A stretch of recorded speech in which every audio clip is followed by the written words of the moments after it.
Muri yeZimbabwe tinokuchingamidzai zvakare kune chimwe chirongwa pano paZim Facebook Secrets and Confessions. Tadzoka zvakare nemamwe mamessages. Rekedzai tibva tapinda mamessages edu atadzoka takakubatirai. Message edu yekutanga yakamira sekudai so: hanzi makadai zvenyu mukoma, ndinokumbirawo kuti munge muchindiposterawo nyaya yangu makavigawo chitupa changu. Inino I am not proud nekuda kweizvo zvandakaita, but mushure mekunge murume uyu ndamubvunza kuti kana ndikazokupa moyo wangu wose, knowing kuti iwe you are married, what are we going to do? Mazuva awo ainge achindinyengerera achindiudza kuti anondida. He promised me the world mukoma. Mushure mekunge tadanana kuda kwe about 6 months, that was when paakazongotanga kungondiudza because hey, I am married this and that. Saka what is the meaning yekuti unondifonera pakati peusiku? Because dzimwe nguva I would get so lonely kana kuma 2 am ndobva ndatanga kumunyorera messages pa WhatsApp.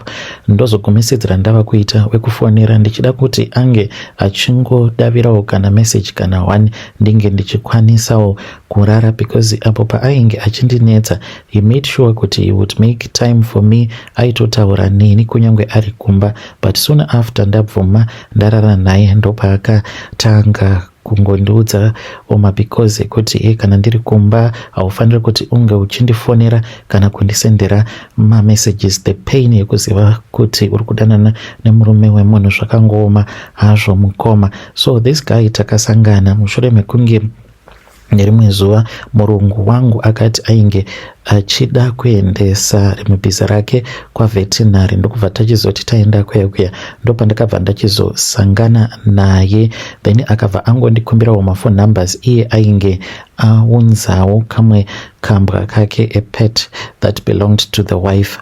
Ndikati kozva muine mari munotoita zvemapet muno muSouth Africa? Ndokubva andikumbira mafone numbers. Takabva tachizotanga kutaura paya. Saka pandakatanga kutaura naye, chekutanga ndakamubvunza ndikati, nai Raymond, iwewe une mudzimai here? Akabva anditi wangu ndine mudzimai. Ndikabva ndati zvino rei tozvifambisa sei? Ini hangu handidi kuti ndinge ndichidanana nemurume wemunhu nekuti zvinozonetsa kumberi uko. Umwe pakati pedu anozonyanyisa kunyura murudo, then umwe anenge ava kusachada relationship yacho. Kukana mukadzi wako akafind out akabva ati I would make sure kuti zvinhu zvakadaro hazvimbofi zvakaitika. So akaramba achingondinetsa mukoma, ndichiramba each and every day. Aisvika pabasa pandainge ndichishanda nekuti ndinogarawo mumaplots, kana varungu vangu vakagomisidzira vava kumuzira, because mazuva ekutanga aingopaka motikari yake kunze kwegedhi apo pandinenge ndachaisa achindifonera, buda kani buda ndikuone. Mukoma ndaiti kana ndikaenda kugedhi kuya ndobva ndaona kuti anenge anditengera madrinki, maserelaki, ndichiitirwa zvose macornflakes. Kana vanhu vandainge ndichigara navo tichishanda navo pano paplot vainge vachiti komana muri kuchengetwa, even though ndainge ndisati ndamuda zvangu. Makuseni oga ndaitiwo ndichimuka mukoma, even though ndiri mumaplots ndobva ndatotiwo macornflakes nefruit juice ndobva ndaenda kubasa. Patii time ndotouyawo kumba ndobva ndatotiwo kabacon akanditengera fridge apa. Ndobva ndati kabreakfast kakaribo, ndobva ndati palunch zvekare usiku asati aenda kumba aitanga auya kumaprice over andisira chikafu, ndichitengerwa beef fresh, ndichinzi ndoda kuti unge uchidya fresh meat mukadzi wangu. Pakadaro naini pane pandaizo rambawo here. Murungu wangu akabva achizonditi kana kuri kunzi ndichida iye aikwanisa kupota hake achipinda payard. So ndakabva ndachizopiwa permission yekuti anokwanisa hake kupaka pakomboni pedu. Saka takazongogomesedzerawo tava kungoitawo zvinoitwa nevanhu vakuru, kudzamara ava kutopota achitorara kumba. Saka iye akanditi sezvo he is married uye zvekare anogara nevana vake kunoku kuJoni, akabva anditi mukadzi wangu, ziva kuti newewe watova mukadzi wangu, but hazviite kuti ndige ndichizova newe each and every day. Ndikabva ndati zvino dedi tozvifambisa sei? Akabva anditi zvatinenge toita every Saturday neSunday ndinenge ndiri kunoku. Ndikati saka golezi vanenge vachiti uri kupi? Akabva anditi ndiri kungovaudza kuti ndiri kubasa nekufamba kwenguva ndichazovaudza kuti kwava naamai inini. Ndikabva ndati okay, it is okay, akomana hakuna chinhu chinorwadza sekudyirwa musaga. Iwewe ndiwe unenge uchingopera zvigunwe uchiposta munhu kunana Facebook, kunana WhatsApp status, uchingonyora pamastatus kuti happy in love, but iye asina kana zuva kana rimwe chete zvaro kana kapisi kekona repicture raunenge wakamutumidzira munhu asingambokuposti achinditi hei hazviite kuti ndinge ndichikuposta. Saka ndakabva ndachizotanga kunzwawo godo. Mazuva ekutanga iye aitoti kana ndikamuitira godo wainzwa achiti mukadzi wangu une shanje ende dzinondifadza shanje idzodzo, but ndakati ndava kutanga kumufonera because ainge ava kusaita zvatainge takawirirana. Iye ainge akati kwandiri maweekend ose anenge ari kumba kwangu, but things now were changing. Ndaiti kana ndikamufonera ndikamubvunza kuti muri munzira here, muri kuuya here, because aiwanzokuuya Saturday makuseni obva achizodzokera kumba Sunday usiku, obva anditi ndiri kuuya. Mukoma muswero wese wezuva ndakangogarira munhu. Dzimwe nguva ndaitokansela maprograms angu kana ndichida kuenda mutown ndichiti ndinozoenda naye, anouya achinditora. Kana kombi chaiyo ainge asingadi kuti ndinge ndichifamba nekombi mazuva ekutanga, achiti unozobiwa nevamwe varuma.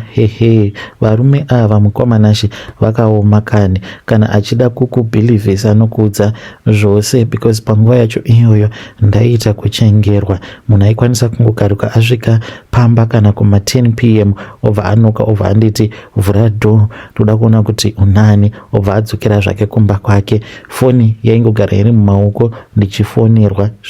Zvino iniwo ndainge ndakajaidzwa kuti shanjeka ndo rudo zvatainge tichiita, apo rudo parwainge ruchapisa.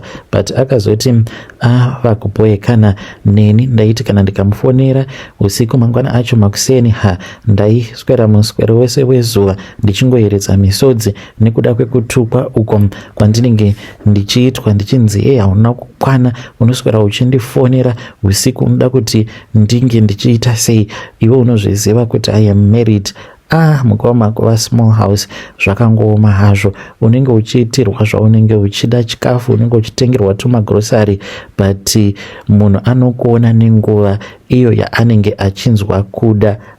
Paakazonditi you know what, kana usingakwanise kumirira kuuya kwangu chingotsvaka umwe munhu. That was when I went crazy. Ndikati this guy anorevesa here kuti ndo zvaasarudza kuita kuti ange achindiramba nemadiro awo andanga ndava kumuita. Apa ndanga ndatozviudza kuti ava ndo vachaitawo baba vevana, because ndainge ndava kutoda kutonobvisa Jadel. Ndichiti kana ndikadzokera kumusha ndonobvisa Jadel, pandinodzoka ndobva ndaitawo nhumbu, because ndainge ndamuda hangu murume uyu. Asi sezvisinei akatanga kundiudza kuti I am too much, ndine godo risingameki kana sense, and anotya kuti ndinokwanisa kuzoita zvinoita kuti mukadzi wake ange achizozviziva. Akati uda kundiparadzira marriage yangu, this and that. Tikatukana paya, vanhu vakabva vatomborambana. Tarambana mukoma, ndakadzokera kumusha. Ndakabva ndaenda kune vamwe gogo avo vatinongoti gogo Esther.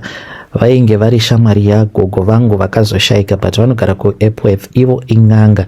Ndakaendako mukoma, vakabva vanditi iwewe uri kumuda here murume uyu? Ndikabva ndati hongu, ndikuda kuti ange achizova wangu. Vakabva vachizoti tinge tichipinda mumatare, vakabva vati kuti vange vachiparadzana zvinokwanisa kuzoti netsei. Ndikati ko indava? Vakabva vanditi kana akaparadzana nemukadzi wake anoita rombe rekupedzisira, unozomuda here kana asina mari? Ndikaseka ndikati gogo, iwo mukore uno pane mukadzi anoda murume asina mari here? Ine handimudi. Kana akangonzi ava murombo ine handichatomudi, because ndine zvandinenge ndichidawo muupenyu. Zvino murombo angakukuitirei? Vakabva vanditi zvino ndanga ndichida kuita mikokadzi kuti vange vachirambana, sezvo iwo uchiti murume unomuda. Ndikati murume ndinomuda, asi ndinomuda aine mari. Kana asina mari ngazvigare, zviri nani kutorwa hangu nemunhu anenge asina munhu wake than kuti murombo apa aine mukadzi. Vakanditi mukadzi wake ndiro zodzo rake. Vakabva vati kana mukadzi uyu tikangomubvisa muupenyu hwake anoita murombo wekupedzisira. Motikari dzose idzo dzaanofamba nadzo, imba iyo iyo yavakatenga izodzo riri pamukadzi wake. Kuva nemukadzi wake ndokunoita kuti Mwari vange vachivhura nzira dzake, nekuti mukadzi wake akanzi haafaniri kuti ange achizotambudzika. Vakandiudza kuti mukadzi wacho iye ane ropa reumambo, saka haafaniri kuti ange achizorarama upenyu hwekutamburira. So ndakabva ndati zvino ndoita sei? Vakabva vanditi murume uyu ndikuti kana ndakatarisa mumwoyo make iwewe hausisimo, anoratidza kuti atova neumwe munhu uyo waari kuda, saka iwewe akatokubuda. Ndikati ko akakondibuda sei? Nerudo rwose urwo rwaainge achindipa. Akabva anditi munonyanyisa kunetsa munhu kana akudai, mava kutanga kumunetsa. Apa muchiziva kuti iye ane mudzimai, munombozviitirei zvekunetsa munhu? Ndakabva ndavakumbira ruregerero koko vaya. Vakabva vanditi asi ndichakubatsira, ndinoda kuti unge uchizotenga karinga supu kana wodzokera kuSouth Africa. Ndikati ehoi. Vakanditi unotenga negaliki zvekare. Ndikati ndichaita saizvozvo. Vakabva vachizondipa umwe mushonga, vakanditi zvaunoita apo paanenge achiuya kumba kwako unotora mushonga uyu. Kana watora mushonga wobva wauisa muchemba, usati waflasha paya wobva wachera mvura, apa unenge waita tsvina.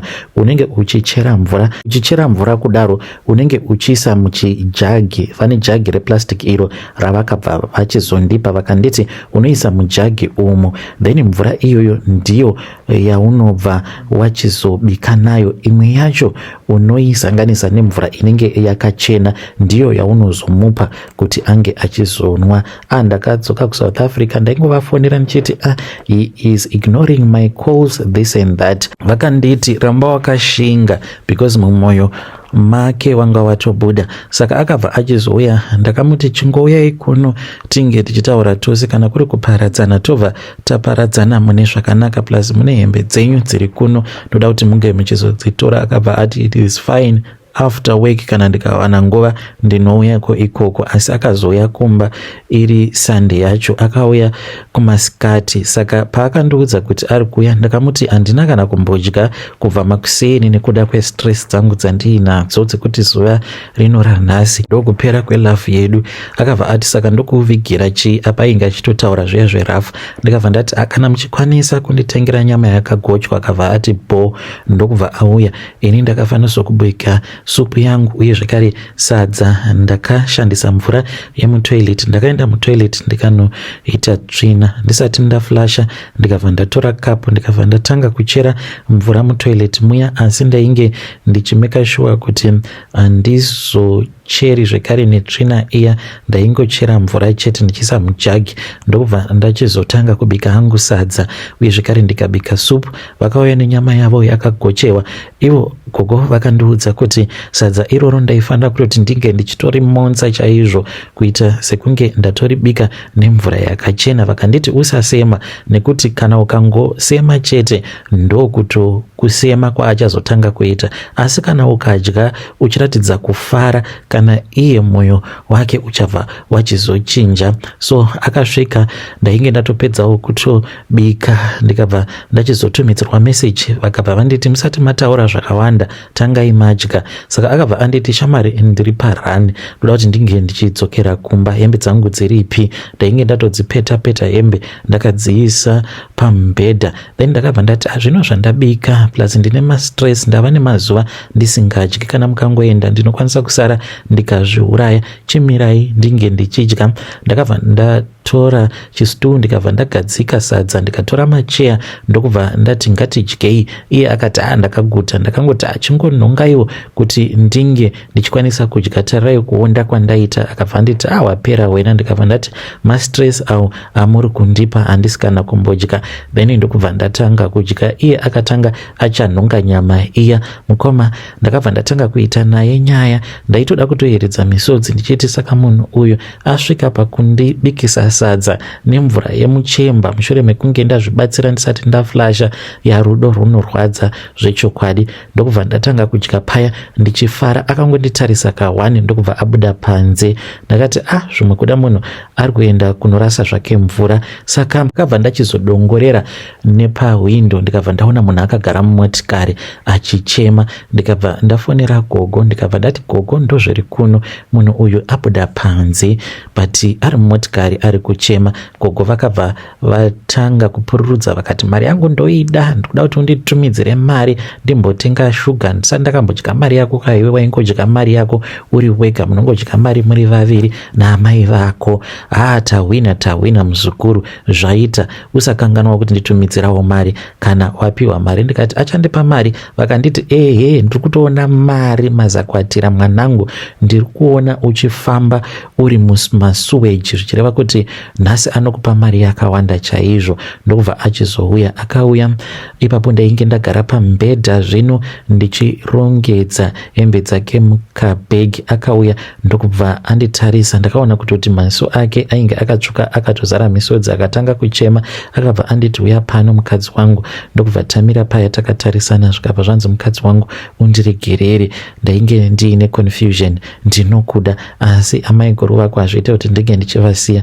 Akati achida kundiudza kuti sei asingakwanisi kurambana nemukadzi wake. Ndakabva ndamuti I know daddy, I know, hazviite kuti munge muchivasiya, I know everything. Akabva anditi it is okay. Akabva anditi uri kuda sori here? Ndikati akanditi sori yemari. Ndikabva ndati chero 10,000. Ndakangotaurawo mukoma ndisingatozivi kutoti ainge achazotondipa mari iyoyo. Akabva ati 10, alright, let me see what I can do, but kumba uko nhasi akunorarwe naamai guru vako. Saka akabva andisendera 10k muakaunti yangu.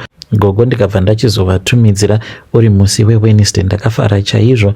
Musi iwoyo akandiudza kuti ainge achazoita plan yekuti ange achibhalansisa zvinhu. So mukoma ndo zvakazoitika nemurume uyu tichiri tose, uye zvekare iye anondida. Pari kungonetsa apa mwana apa, iye anotiwo anoda mwana neni, but ndakamboedzawo ndikatombouchikwa but zvakaramba. Mazuva ano mukoma anouya sezvatakatenderana kuti zuva rakati unorarawo kumba kwangu, uye zvekare anoratidza kutoti anonditeerera ende kundida anondida, but ndanzwa nekubika nemvura yemutoileti. Dzimwe nguva ndinokwanisa kungorota dzimwe hope dzinongotyisa so dzisingatauriki pavanhu, but ndo zvandakaita. Being a small house is not easy. Mufunge zvenyu mukoma. Panongonetsa ndepekuti murume unenge wamuda, but wamuda kudaro then obva achizotadza kuti ange achiparadzana nemhuri yake. Ndo pazvinotangirawo ipapo. Ndainge ndichida kuti ndinge ndichienda hangu pabarika, but iye anoramba, anoti mukadzi wake haangambofi akazvibvuma. Saka kuti ndinge ndichiita nharo naye, handidi kuita nharo naye because ndinozviziva kuti amai guru kana vakangoti havachadi marriage, zvinoreva kuti rei wangu uyu anobva atanga kutambudzika, neniwo ndinobva ndatanga kutambudzikawo. Vedare ndo message iyo yandakatumidzirwa ichibva kuna vanzvadzi vedu. Hanzi rei wangu, pakaipa.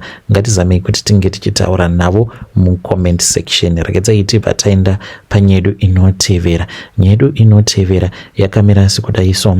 Hanzi makadi zvenyu mukoma, ndinokumbirawo kuti munge muchindiposterawo nyaya yangu makavika chitupa changu. Ndauyawo pano ndiine confession yangu iyo yandiinayo. Confession yangu mukoma yakamira sekudai so. Ininiwo ndanyanyisa, ndatambudzika muno munyika yevatorwa. Saka pamba pandinogara pane umwe murume uyu anoita zvekung'anga but anoita futi zvekusona, ari wekuMalawi. Saka murume uyu ndinowirirana naye, tinowanza kutaura tose. Saka akandeti nhaiwe haudi here kuzotangawo chechi yako sezvo uchienda kumasowe? Ndakamuudza kuti ndinoda. Saka iye akati kwandiri paanoenda kuMalawi anokwanisa kudzoka aine tsvimbo. Akati tsvimbo iyi ndiyo ichazoita kuti ndinge ndichizowana vanhu vakawanda vanozouya kusowe rangu. Nai, can you give me advice? Ndozviita zvinhu izvi here kana kuti kwete? Iniwo future handina mukoma muno muSouth Africa, handina kana bepa randiinaro. Zvimabasa zvacho zvatinongoshanda, unongoshanda uchitya kuti unokwanisa kusungwa nemapurisa.